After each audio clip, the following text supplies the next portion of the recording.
नमस्कार दोस्तों। OCA network में आपका स्वागत है।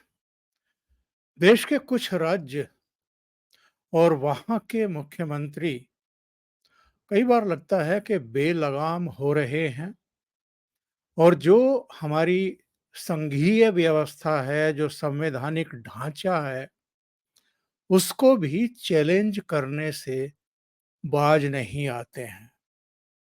एक समय था जब 1 दर्जन से अधिक राज्यों ने सीबीआई की सीधी एंट्री पर बैन लगा दी थी। विधानसभाओं से प्रस्ताव पारित कराए कि जब तक सीबीआई हमारी होम मिनिस्ट्री से परमिशन ना ले और जब तक सरकार उनको परमिशन ना दे, तब तक वो कोई भी जांच अपने हाथ में नहीं ले सकती। अब उन राज्यों में तो कुछ कमी आई है और शायद इसलिए भी कमी आई है कि ऐसे राज्यों में अब भारतीय जनता पार्टी और उनके सहयोगी दल सत्ता में हैं। लेकिन अभी भी हमें ये देखने को मिलता है कि जब ईडी किसी कार्रवाई के लिए जाती है, सीबीआई जाती है या एनआईए जो आतंकवाद और विस्फोटक जैसे मामलों की देश के भीतर और देश के बाहर भी अगर उसके लिंक हों, तो उसकी जांच पड़ताल के लिए जाती है, तो उसके रास्ते में किस तरीके से रोड़े अटकाने की कोशिशें की जाती हैं। अभी पश्चिम बंगाल पर आने से पहले मैं 1-2 राज्यों के ज़रूर उल्लेख करना चाहूँगा। तमिलनाडु से जिस तरीके से सत्ता में बैठे हुए लोगों की तरफ से ही अलगाववाद के बयान आए हैं, या कर्नाटक में जब से कांग्रेस की सरकार बनी है, तो वहाँ के कुछ नेताओं ने जिस तरह के बयान दिए हैं, और अभी हाल में एक और रिपोर्ट आई है, जो खतरनाक संकेत दे रही है। आपको याद होगा जब विधानसभा के चुनाव हो रहे थे, तब प्रधानमंत्री भटिंडा में लैंड करने के बाद फिरोजपुर के लिए एक काफिले के साथ जा रहे थे और पाकिस्तान बॉर्डर से मुश्किल से 25-30 किलोमीटर की दूरी पर एक ओवरब्रिज पर उनके काफिले को कुछ प्रदर्शनकारियों ने रोक लिया था और वहां प्रधानमंत्री करीब 20 मिनट तक फंसे रहे।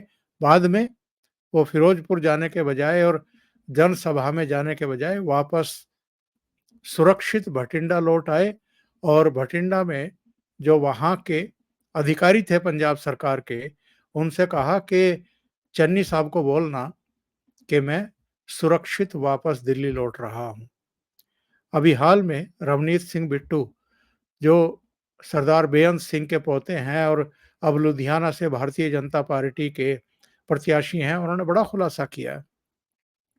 उन्होंने कहा है कि खुद चीफ मिनिस्टर ने ही कुछ लोगों को प्रधानमंत्री के काफिले के सामने प्रदर्शन करने के लिए भेजा था। आप अंदाजा लगा सकते हैं कि ये लोग किस तरह से देश की संघीय व्यवस्था के साथ खिलवाड़ कर रहे हैं। प्रधानमंत्री पद पर बैठे हुए व्यक्ति के लिए खतरा बनते जा रहे हैं। पिछले चुनाव में, विधानसभा चुनाव में भी, लोकसभा चुनाव में भी जो ड्रामेबाजियां हमने पश्चिम बंगाल में देखी थी, अमित शाह की रैली होने वाली है, रोड शो होने वाला है, उसकी परमिशन कैंसिल की जा रही है, अनुमति नहीं दी जा रही है, हाई कोर्ट की दौड़ लगानी पड़ रही है, सुप्रीम कोर्ट तक जाना पड़ रहा है। प्रधानमंत्री भी अभी पिछले दिनों कूच बिहार में एक रैली में इस बात का उल्लेख करना नहीं भूले कि जब 2019 में मैं आया था, तो इसी मैदान में ममता बनर्जी सरकार ने मैदान के बीचों बीच कुछ बनवा करके इस मैदान को ही बहुत छोटा कर दिया था। तो उन्होंने शुक्रिया किया कि कम से कम 2019 जैसी हरकत इस बार नहीं की गई है और मैदान में पर्याप्त लोग बैठने की जगह हो गई है। इस अंदाज में उन्होंने कहा था। लेकिन आज मैं जिस घटना का उल्लेख कर रहा हूँ वो ये दर्शाती है, ये बताती है कि राज्य किस तरीके से निरंकुश हो रहे हैं। केंद्र को, केंद्र की एजेंसियों को चुनौती दे रहे हैं और बार-बार ये एक माहौल पैदा करने की कोशिश कर रहे हैं। एक तरीके से केंद्र को उकसाने वाली हरकतें कर रहे हैं कि वो उनके खिलाफ 355 या 356 की कार्रवाई करे। दिल्ली में जो कुछ हो रहा है, अरविंद केजरीवाल गिरफ्तार हो चुके हैं, तिहाड़ जेल में बैठे हैं, वहीं से कह रहे हैं कि मैं मुख्यमंत्री बना रहूँगा और सरकार चलाऊँगा दिल्ली की। ये सब क्या है? ये एक तरीके से सेंट्रल गवर्नमेंट को और लेफ्टिनेंट गवर्नर को दावत है कि आप हमें बर्खास्त कर दीजिए। और केंद्र सरकार चुनाव के समय इनको सहानुभूति वोट दिलाने का कोई विंडो, कोई दरवाजा खोलना ही नहीं चाहती है। तो आप मुख्यमंत्री बने हुए हैं तो आप पर सवाल खड़े हो रहे हैं, सेंट्रल गवर्नमेंट पर सवाल नहीं खड़े हो रहे हैं। और पश्चिम बंगाल की जिस घटना का मैं उल्लेख करना चाहता हूं वो ये है, अभी जनवरी में ही आपको याद होगा 24 परगना जिले के संदेश खाली में जब ईडी की टीम शाहजहां शेख को के यहाँ छापा मारने के लिए गई थी और एक नगर पालिका के जो चेयरमैन रहे थे शंकर आद्या, उसको गिरफ्तार करने के लिए गई थी, तो उस पर किस तरीके से अटैक किया गया था। 200-300 की भीड़ ने 2-3 ईडी के अफसरों के सिर फोड़ दिए थे। उनकी गाड़ियां तोड़ दी गई थी। उनके लैपटॉप, उनके फ़ोन, उनके दूसरे डिवाइसेज़ एक तरीके से लूट लिए गए थे। और आज सुबह ही सुबह करीब 5:30 बजे जो पूर्वी मिदनापुर इलाका है, वहाँ का एक क्षेत्र है भूपति नगर।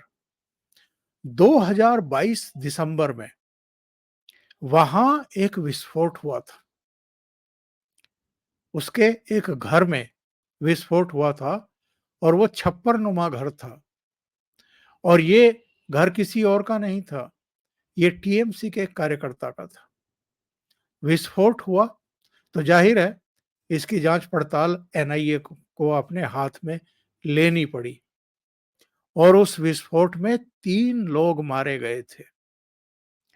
कुल मिलाकर के टीएमसी के 8 कार्यकर्ताओं की पहचान हुई थी कि ये लोग वहां विस्फोटक सामग्री बना रहे थे और सामग्री बनाते हुए ही वहां विस्फोट हो गया था जिसमें 3 लोग मारे गए थे। दिसंबर 2022 की घटना है। एनआईए इसकी जांच पड़ताल कर रही थी। एनआईए ने इस सिलसिले में अभी मार्च में ही उन 8 टीएमसी कार्यकर्ताओं को पूछताछ के लिए तलब किया था और चूंकि ये लोग नहीं गए, इसलिए जिसका वो घर था और जिस पर आरोप थे कि वो वहां पर विस्फोटक बना रहा था, उसकी गिरफ्तारी के लिए एनआईए की टीम बाकायदा पुलिस स्टेशन को जानकारी दे करके, जो कानूनन जरूरी होता है, उसको जानकारी दी गई कि साहब हम इस व्यक्ति को गिरफ्तार करने जा रहे हैं, इसके यहाँ छापा मारने के लिए जा रहे हैं। इसके बावजूद जो एनआईए की टीम थी, उसको सुरक्षा नहीं दी गई, पर्याप्त सुरक्षा नहीं दी गई। वो तो सेंट्रल जो फोर्सेस हैं, सीआरपीएफ वगैरह, वो चूंकि इनके साथ रहती है इनकी सुरक्षा के लिए, तो वो भी नहीं रहती तो वही सीन क्रिएट होता जो संदेश खाली में हुआ था। ईडी की टीम पर अटैक हुआ था। अटैक यहां भी हुआ जब मोनोव्रत जाना को गिरफ्तार करके ये लोग ले जा रहे थे विस्फोटक के दोषी को, तो वहां पर 150-200 महिलाएं और दूसरे लोग आ गए, उनका रास्ता रोका, उनसे बहसबाजी की, उनकी गाड़ी पर पथराव किया गया और 3 अधिकारी यहाँ भी चोटिल हुए हैं, गिरफ्तार हुए हैं। लेकिन इस टीम ने जो मनोव्रत जाना है, उसको तो गिरफ्तार कर ही लिया, उसको छोड़ा नहीं। यानी विरोध के बावजूद, हमले के बावजूद, पथराव के बावजूद एनआईए की टीम ने हौसला नहीं छोड़ा और उसको गिरफ्तार कर लिया। जो उस पर अटैक हुआ है, उस पर भी एनआईए के अधिकारियों ने जो पुलिस स्टेशन है, वहाँ पर शिकायत दर्ज कराई, आधिकारिक शिकायत दर्ज कराई और उसके बाद जो आईपीसी की धारा है, आईपीसी की धारा 341, 332, 353, 186, 323, 427, 34 और जो पीडीपीपी अधिनियम है यानी prevention of damage to property act 1984 की धारा 3, उसके तहत भी मामला दर्ज कराया गया। लेकिन मामला सिर्फ इतना नहीं है। सवाल ये खड़ा हो रहा है कि पश्चिम बंगाल हिंदुस्तान के भीतर ही है या कोई दूसरा देश है या कोई स्वायत्त प्रदेश है जहां पर सेंट्रल एजेंसियां कार्रवाई के लिए जा ही नहीं सकती हैं। ममता बनर्जी इस घटना और इस घटना पर जो भारतीय जनता पार्टी की तरफ से सवाल खड़े किए गए हैं, उन सवालों के खड़े होने के बाद जब चुनाव प्रचार के लिए निकले तो मीडिया ने उनसे सवाल पूछे कि साहब, जनवरी में तो ईडी की टीम पर अटैक हुआ था और अब एनआईए की टीम पर अटैक हो रहा है। तो भारतीय जनता पार्टी जो आरोप लगा रही है कि वहां जंगल राज है और चाहे लुटेरे हैं, भाई शाहजहां शेख या शंकर आध्या कौन थे ये, जो वहां पर एक पूर्व खाद्य मंत्री जो आजकल गिरफ्तार हैं और जेल में ही हैं, ईडी ने ही गिरफ्तार किया था पिछले साल के आखिर में। और आरोप क्या थे? कोरोना काल में सैकड़ों करोड़ रुपए का खाद्यान्न जो है वो खुर्द-बुर्द किया था, उसको बेच दिया था मार्केट में। और ये पूर्व खाद्य मंत्री का नाम ज्योति प्रिया मल्लिक है। और ये जो शंकर आध्या, जिसको गिरफ्तार करने के लिए जनवरी में 6 जनवरी को ईडी की टीम गई थी और संदेश खाली में ये शाहजहां शेख के यहाँ करीब 16-17 घंटे तक छापेमारी की थी। ये सब टीएमसी के कार्यकर्ता हैं, जो लूट में शामिल थे और जिसको मनोव्रत जाना को गिरफ्तार करने के लिए गई थी एनआईए की टीम, ये भी टीएमसी का बूथ एजेंट बता रही हैं ममता बनर्जी अब कि हमारे बूथ एजेंट को Bharatiya Janata party central agency के जरिए गिरफ्तार करवा रही है। आप अंदाजा लगा सकते हैं टीएमसी के कार्यकर्ता किस किस तरह के देश विरोधी कृत्यों में और भ्रष्टाचार में और लूट में शामिल हैं। आपको पार्थ चटर्जी भी याद होगा, अर्पिता मुखर्जी भी याद होगी, जिनके यहाँ जब ईडी ने छापेमारी की थी तो 54 नोटों के ढेर लगे हुए थे और बेनामी संपत्ति के कागजात बरामद हुए थे। सोना, चांदी और इस तरह की चीजें और उससे बनी हुई दूसरी तमाम चीजें बरामद की गई थी। इसके बाद एक पशु तस्करी में इनके करीबी जो हैं वो गिरफ्तार किए गए थे और ये पूर्व खाद्य मंत्री गिरफ्तार हुए हैं। तो ममता बनर्जी को लगता है कि जो हमसे जुड़े हुए लोग हैं, उनके पापों को एक तरीके से जो सेंट्रल एजेंसियां हैं वो बेखौफ कार्रवाई करके बाहर निकाल रही हैं, इससे इनकी बदनामी हो रही है। अब लोकसभा चुनाव से पहले पश्चिम बंगाल को लेकर के जितने सर्वे आए हैं, जितनी रिपोर्ट्स आ रही हैं, उससे भी ममता बनर्जी बहुत परेशान है और आपा खोती हुई दिखाई दे रही हैं। पिछले दिनों घर में ही ट्रेडमिल पर वो कुछ वर्जिश कर रही थी, गिर पड़ी, माथे में चोट लग गई, खून निकल आया, तो उनको अस्पताल ले जाया गया। अब होना तो ये चाहिए था कि वहीं पर प्राथमिक चिकित्सा सुविधा उपलब्ध करा दी जाती, ब्लड को पहुँच करके वहाँ पर कुछ दवा-दारू दवा लगा दी जाती। लेकिन अस्पताल के बिस्तर पर लेट करके उन्होंने फ़ोटोग्राफ़ी कराई। वो फ़ोटोग्राफ जारी किए गए मीडिया को। सोशल मीडिया पर सवाल खड़े होने लगे कि एक चीफ़ मिनिस्टर है भई, अगर कोई दुर्घटना हो भी गई है, अगर खून निकल भी आया है, तो घर में ही चीफ़ मिनिस्टर के घर में भी डॉक्टर को बुलाया जा सकता था, वहाँ पर दिखवाया जा सकता था, पर चलो अस्पताल ले गए, तो वहाँ फ़ोटोग्राफ क्यों खिंचवाए जा रहे हैं? तुरंत उपचार क्यों नहीं शुरू किया गया? केवल इसलिए कि भई किसी तरीके से एक सहानुभूति मिल जाए। विधानसभा चुनाव में भी आपने देखा होगा, अपनी ही गाड़ी की खिड़की बंद करते हुए उनका पैर खिड़की के और गाड़ी के बीच में आ गया था, चोट लग गई थी। प्लास्टर चढ़वाया उस पर और फिर पूरे चुनाव प्रचार के दौरान व्हील चेयर पर रही। कलकत्ता की सड़क हो या दूसरी जगह हो, जो रोड शो किए जा रहे थे, जुलूस निकाले जा रहे थे, उसमें भी वो व्हील चेयर पर थी। तो लोग तो सवाल करने लगे थे कि कब व्हील चेयर से खड़ी होंगी, और जिस दिन रिजल्ट आए, जिस दिन ये जीत गई, तीसरी बार मुख्यमंत्री बनने का रास्ता साफ हो गया, उस दिन व्हील चेयर से खड़ी हो गई। अभी भी लोग यही सवाल उठाने लगे थे कि लोकसभा चुनाव में भी चूंकि तमाम तरह की इनके विपरीत जानकारियां आ रही हैं कि मामला उलट सकता है। यानी 2019 में भारतीय जनता पार्टी को 42 में से जो 18 सीटें मिली थी और 22 सीटें टीएमसी को मिली थी, ये उलट सकती हैं। इस बार भारतीय जनता पार्टी 22 या 22 से ज़्यादा सीटें, अभी तो एक सर्वे में 32 तक सीटें भारतीय जनता पार्टी की प्रदर्शित की गई हैं, और ममता बनर्जी को 15 या 18 सीटें मिल सकती है, ऐसी खबरें आ रही हैं। तो इसके चलते भी ममता बनर्जी इधर कुछ परेशान दिखाई दे रही हैं।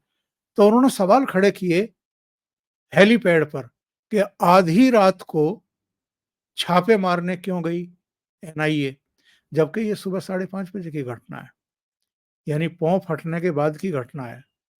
फिर वो कह रही हैं कि बीजेपी के इशारे पर सेंट्रल एजेंसीज काम कर रही हैं और टीएमसी के कार्यकर्ताओं को जो है बदनाम किया जा रहा है, परेशान किया जा रहा है। फिर सवाल उठाया उन्होंने कि इलेक्शन के समय ये कार्रवाइयाँ क्यों की जा रही हैं? क्या इलेक्शन के बाद ये कार्रवाई नहीं की जा सकती हैं? क्या हमारे सारे बूथ एजेंट्स को भारतीय जनता पार्टी गिरफ्तार करवा लेगी? क्या पुलिस से इन्होंने परमिशन ली थी? बहुत सारी बातें उन्होंने हेलीपैड पर खड़े होकर के की हैं। सवाल ये है कि अगर कोई देश विरोधी कृत्य हो रहा है, ऑनगोइंग इन्वेस्टिगेशन है, तो किसी चुनाव का इंतजार क्यों करना चाहिए किसी एजेंसी को? अपनी कार्रवाई को सिरे क्यों नहीं चढ़ाना चाहिए? ऐसे लोग जो विस्फोट के लिए जिम्मेदार हैं, उनको ही टीएमसी बूथ एजेंट क्यों बना रही है? सवाल तो ये भी खड़ा होता, अगर वो बूथ एजेंट को कह रही है कि साहब हमारे बूथ एजेंट को गिरफ्तार किया जा रहा है। अभी अब ममता बनर्जी का एक और सवाल बड़ा चर्चा में आया था। उन्होंने ऐसे ही कह दिया एक जगह संबोधित करते हुए कि हम रामनवमी पर इस बार दंगा नहीं होने देंगे। ये स्टेटमेंट देने की क्या ज़रूरत थी? और वो क्यों एक तरीके से वोटों का ध्रुवीकरण कर रही है इस तरह की बातें करके? तो पश्चिम बंगाल में भारतीय जनता पार्टी के कई नेताओं ने सवाल खड़े किए कि ममता बनर्जी को कैसे पता कि रामनवमी पर कोई दंगा होने वाला है, या वो एक माहौल बनाने की चेष्टा कर रही हैं। तो बहुत सारे सवाल खड़े हो रहे हैं ममता बनर्जी के कुल मिलाकर के रवैये को लेकर के। वैसे तो आप इंडी अलायंस की घटक दल रही, लेकिन जब चुनाव करीब आए, जब सीटों के बंटवारे का मामला आया, तो ममता बनर्जी ने इस बार कांग्रेस को भी ठेंगा दिखा दिया। कहा कि 2 सीटें आपने 2019 के लोकसभा चुनाव में जीती थी, अगर वो 2 सीटें लेना चाहती हैं, तो हम आपके लिए वो 2 सीटें छोड़ने को तैयार हैं। कांग्रेस जहाँ सेकंड नंबर पर थी या जहाँ और मजबूत पोजीशन में है, वहाँ भी चुनाव लड़ना चाहती थी। तो ममता बनर्जी एकला चलो के रास्ते पे निकल गई और कांग्रेस को भी एक तरीके से उन्होंने डिच कर दिया और वामपंथियों के साथ तो वो चुनाव लड़ने को ही तैयार नहीं है। तो ये घटना बताती है जो हुई है कि वहाँ पर खास तौर से जो सेंट्रल एजेंसियां हैं, उनके लिए काम करना कितना मुश्किल हो गया है। और जिस तरीके से वहाँ की पुलिस का भी रवैया है, वहाँ की सरकार का भी रवैया है, उसको लेकर के भी बहुत बड़े सवाल खड़े हो रहे हैं। अभी के लिए इतना ही। बहुत-बहुत धन्यवाद। अगर आपको ये चैनल और इसके कंटेंट पसंद आ रहे हैं, तो लाइक करें, कमेंट करें, वीडियो को शेयर भी करें। अभी तक अगर आपने ये चैनल सब्सक्राइब नहीं किया है, तो सब्सक्राइब कर लें और साथ में लगे बेल आइकॉन को दबा दें, ताकि आगे आने वाले वीडियो और उनके नोटिफ़िकेशन आप तक पहुँचते रहें। बहुत-बहुत धन्यवाद। नमस्कार।